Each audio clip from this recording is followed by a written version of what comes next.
Hey, welcome everybody. Thank you so much for joining on.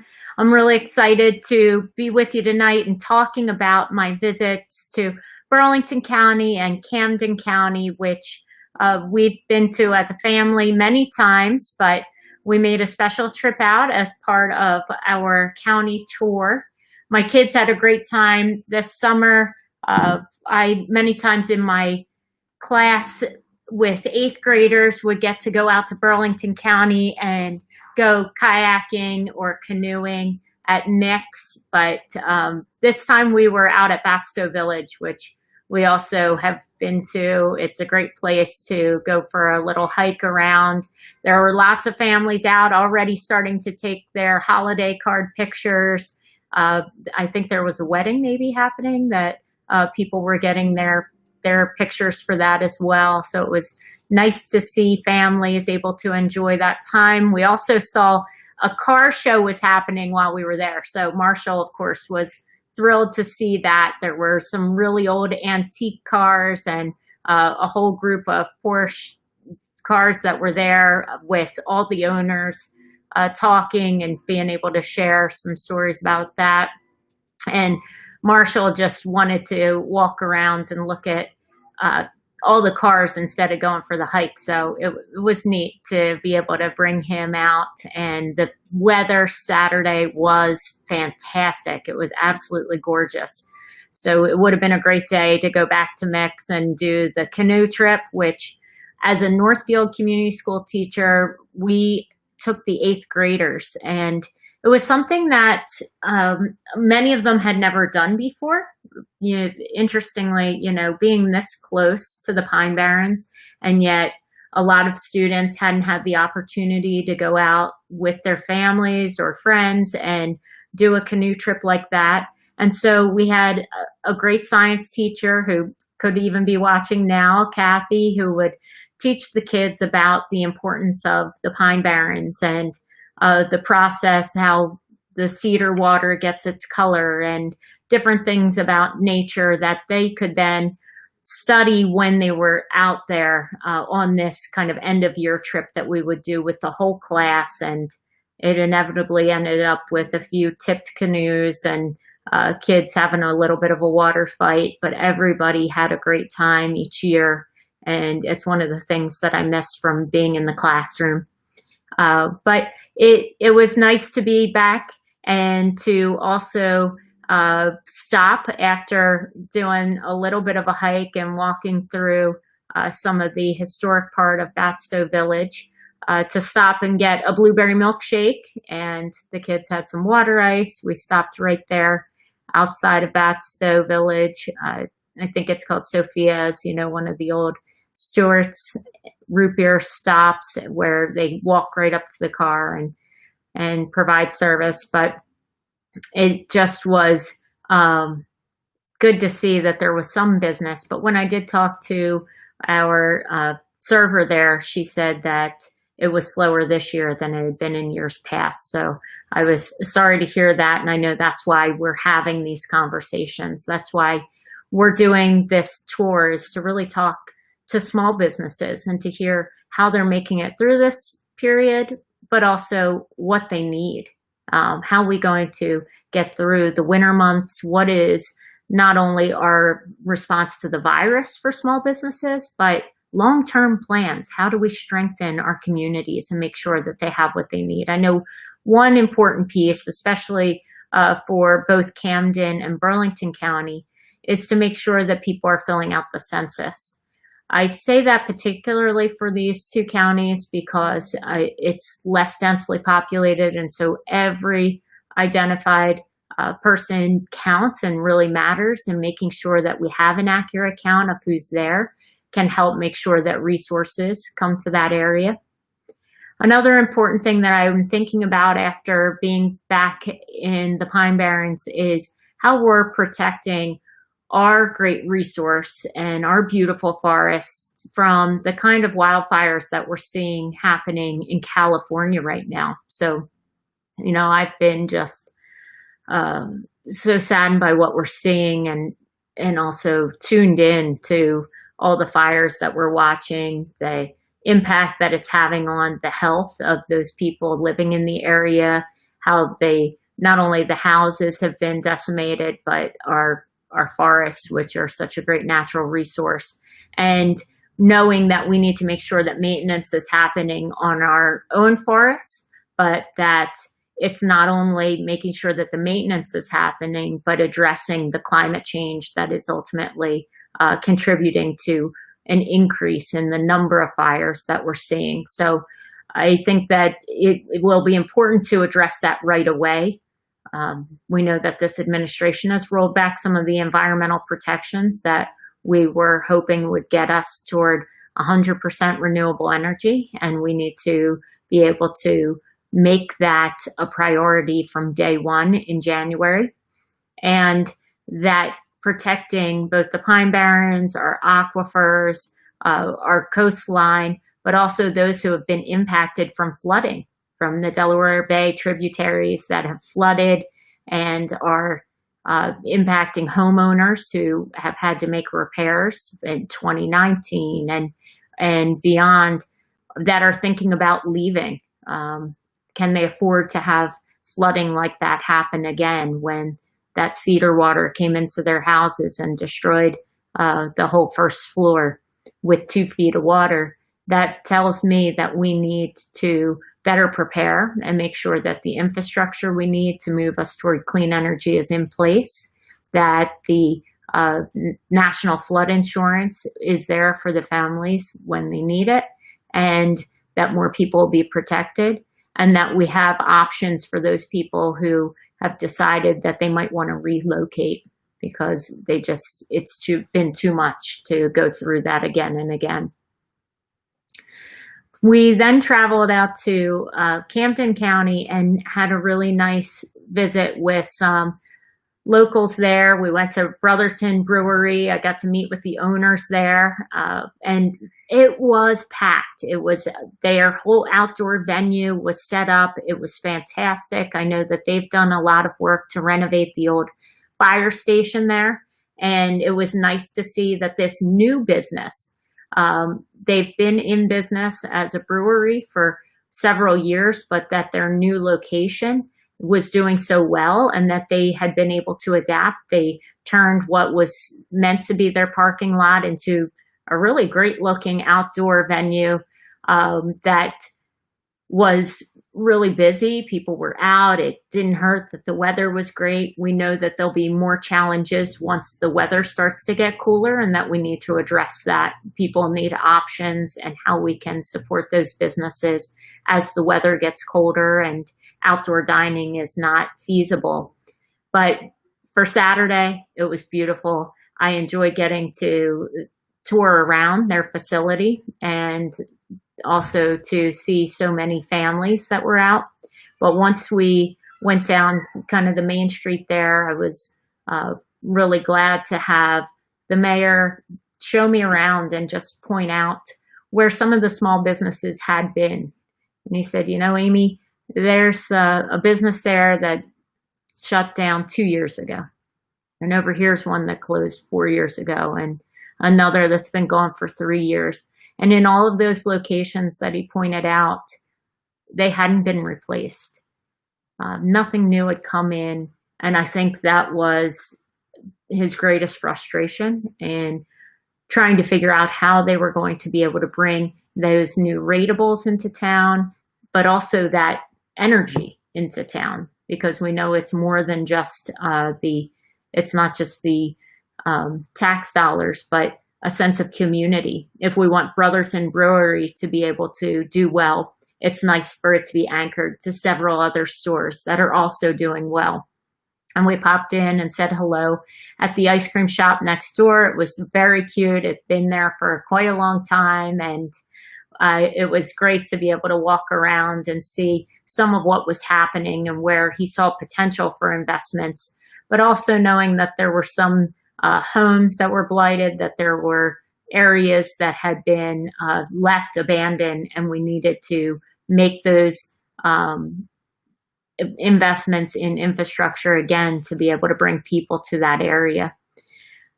I think that it's going to be key for our economic recovery coming back from this, that we are seeing those investments in broadband. You know, I talked to him a little bit about what was happening with the schools. He mentioned that the students from Waterford Township were traveling quite a distance to attend high school, that there was not a high school locally. And so when students are making that kind of bus ride, and whether they're learning remotely or whether they're doing the bus ride and coming home, but then having to complete their homework assignments online. If there's not reliable service for people in particularly the more rural parts of South Jersey, then they're not able to complete those assignments or work from home. If it's a parent who would like to be working remotely, it's not possible. So we have to put that in place. We need to build out the infrastructure in those areas so that they have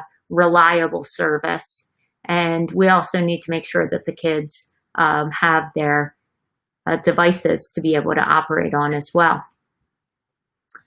I would love to take a look at some of the other points that you're bringing up on the side here. And I am hopeful that as we're talking about how we can move forward. I see Mike's asking about taxes. Thanks, Mike. Yeah, we absolutely need to make adjustments to our tax system, as we saw this week with the president's taxes coming out. We know that it's going to be important that we change our tax codes, and that as we look at how we are going to fund some of these big projects like the infrastructure that I'm talking so much about, that we're not just giving tax breaks to the wealthiest or the big corporations, but that we are using a tax code in this country that's going to be able to support the working class. And I think that's where we need to be. And clearly, I think that a lot of people this week are thinking more about that and how we make it more equitable.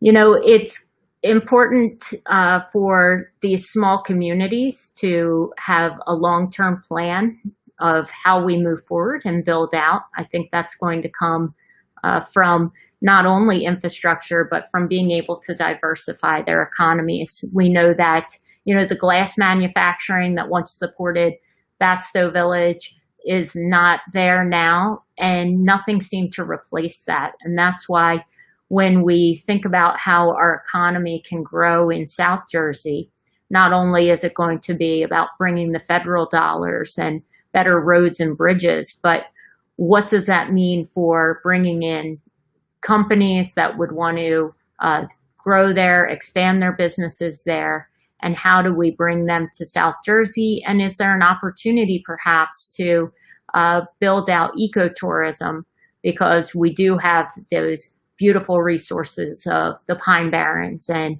wildlife refuges that really haven't been enjoyed by so many people, even in our own area. So I'd love to see that happen. And I know that as we support those businesses and we can incentivize people to come into South Jersey, it's going to come through things like opportunity zones, making sure that when we look at the environmental regulations, that we're doing so in a way that protects our natural resources, but is not so prohibitive that new businesses are then penalized or not able to start up, which is a lot of what I heard about in Waterford Township, how difficult it is to get started as a new business, even if you're taking over an old space, because there's so many permits that have to be done in order to be part of the Pine Barrens area, that it's very complicated. And perhaps having a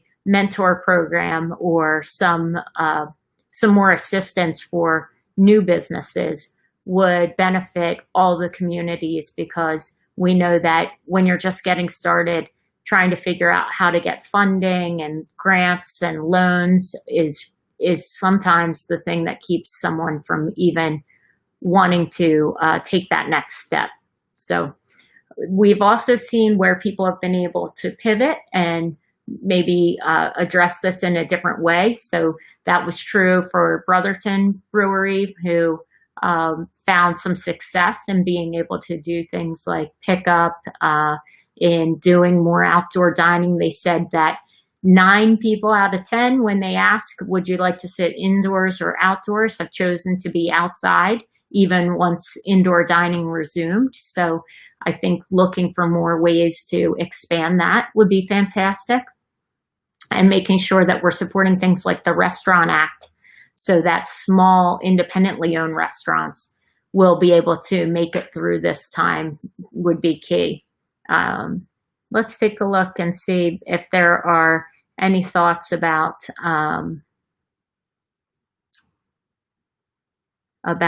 Camden or Burlington counties. Thanks, Susan. What commonalities have you seen and heard about during our tour?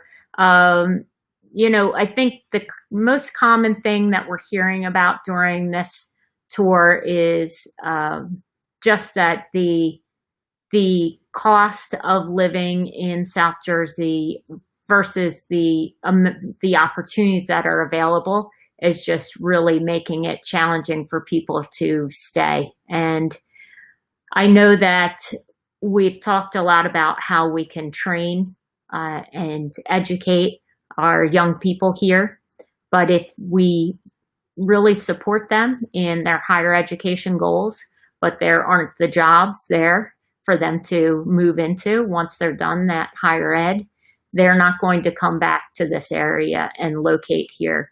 And it's not enough to just support these small businesses. We know we need to bring in groups that are doing research and have partnerships with our colleges.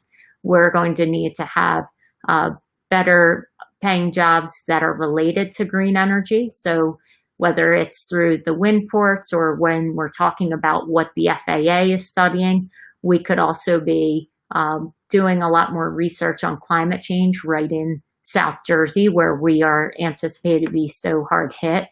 But we have to think about what kinds of jobs in science and research and development would be possible that people could do from anywhere, but particularly from South Jersey. And that's what I'm hearing that people are struggling most with, as well as really being, anxious to get back to life. This virus has taken such a toll on so many families and so many people that are related to the restaurant industry, and they're so anxious to get back to work.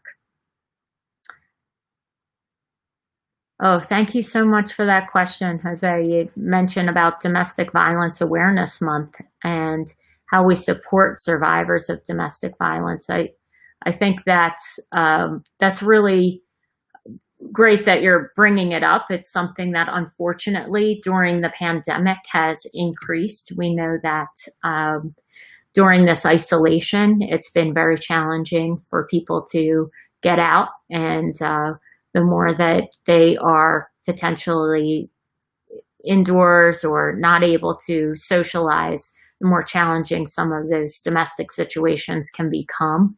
I want to make sure that we have services for those victims and that we are able to support them and transition, look for ways for people to transition with supportive housing where it's necessary, because we know that oftentimes when people flee, that they don't have that safe place to go to that can kind of bridge that gap between leaving and when they're able to reestablish life, job, home. All of that is so key. And so I think supportive housing is the most important thing, as well as the mental health aspect that we know so many people will struggle with as a result of those traumatic incidents, and making sure that the kids that may also be part of that equation are getting the help that they need. It's hard to think about how many kids are in those situations with their parents where there may be abuse, and when they have to leave and they're uprooted from that surrounding, that they really don't have a school that would embrace them, a safe housing where they feel comfortable. The whole thing is such a traumatic, after being moved out of a traumatic situation, then the next piece, that transition piece, is also very traumatic and adds to the anxiety and the stress of the situation. So if there's ways for us to help children through that difficult time, we need to be thinking about that and looking for ways to support those families. Let's see. Oh yeah. Yep. Jonathan mentioning that it's really doing well there at the brewery and outdoor seating. That's so great. Thank you. Bob asked about my thoughts on gun control because, and I think that's a great question when it comes to Burlington County, where it is a rural area where, there's a lot of people who are thinking about hunting as we're getting into those seasons and we're going to be looking ahead. And I think there's a lot of fear particularly in South Jersey about losing Second Amendment rights. And, while I am very supportive of making sure that we close loopholes and that we are doing what we need to protect our families from someone who might be a harm to themselves or others. Those are, I think, common sense gun laws that need to be in place. I also know that this is important to our outdoor culture in South Jersey, that hunting and fishing are very much a part of South Jersey, and that we have to find that balance here. So I appreciate the question.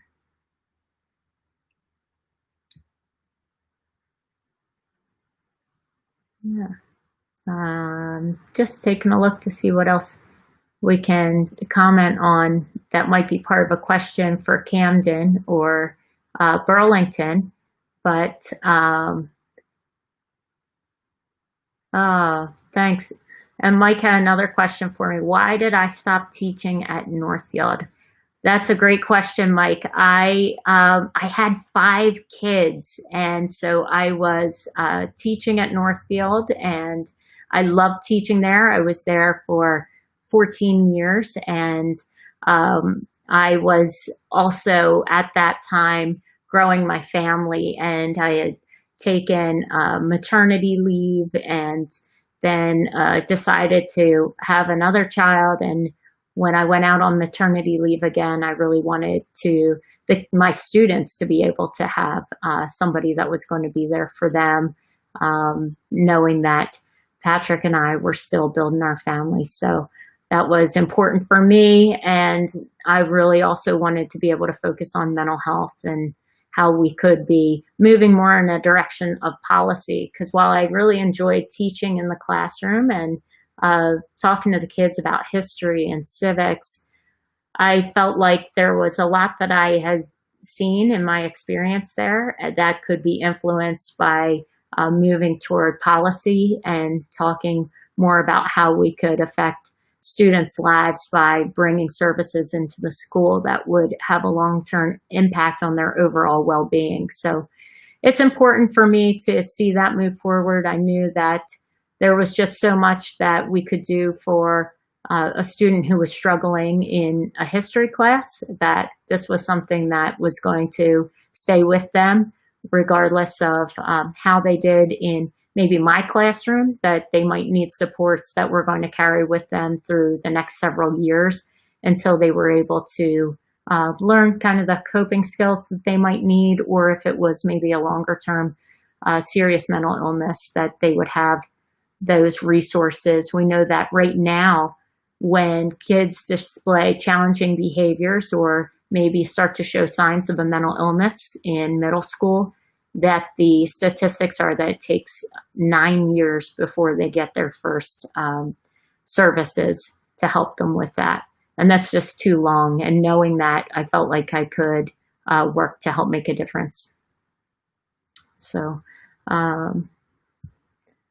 Yeah, I think that if I could just wrap up with a couple points, it would be talking about voting right now, knowing that ballots are coming out. I am hoping that you're looking for yours, that you'll be keeping your eye out in the mail. I want to reiterate that it is an all paper ballot for this election. So whether you decide to mail your ballot back or you decide to drop it in a secure drop box, most of the municipal buildings have those secure drop boxes, or whether you go the day of on November 3rd, it is still going to be a paper ballot. November 3rd would be a provisional ballot on that day. So I'm planning to take my vote by mail and put it in a secure drop box.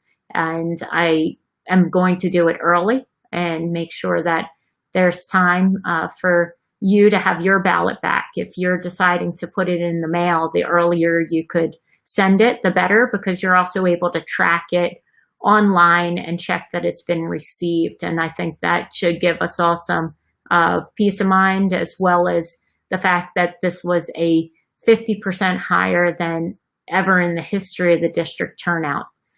Tells us that people are able to do this and that you're going to be successful in casting your vote.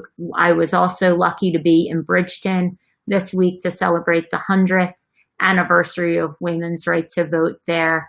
And there was great turnout. I was glad to be part of it and excited to be running as a woman for Congress. So if you haven't filled out your census, do it online. If you're not sure if your registration is accurate, please take a look. That's available online and really easy to do. And if you've done all those things, maybe check in with a friend or neighbor so that they're able to vote this time too. And once you have been able to return your ballot, if you're interested in volunteering, we have opportunities. You can follow up with our team, amykennedyforcongress.com. You can go on and there's a place for you to sign up to volunteer. You could help us with phone banking. We have lots of great efforts. There was even a group out doing a visibility stop in Camden County. And that was so nice. My whole family, of course, was with me, and we got to stop and visit with the volunteers that were out supporting me this Saturday. And this upcoming week, we'll be doing our first part of our visibility tour and our small business tour in Atlantic County. And I'm looking forward to that as well. I hope to see all of you soon, and thanks for joining us tonight.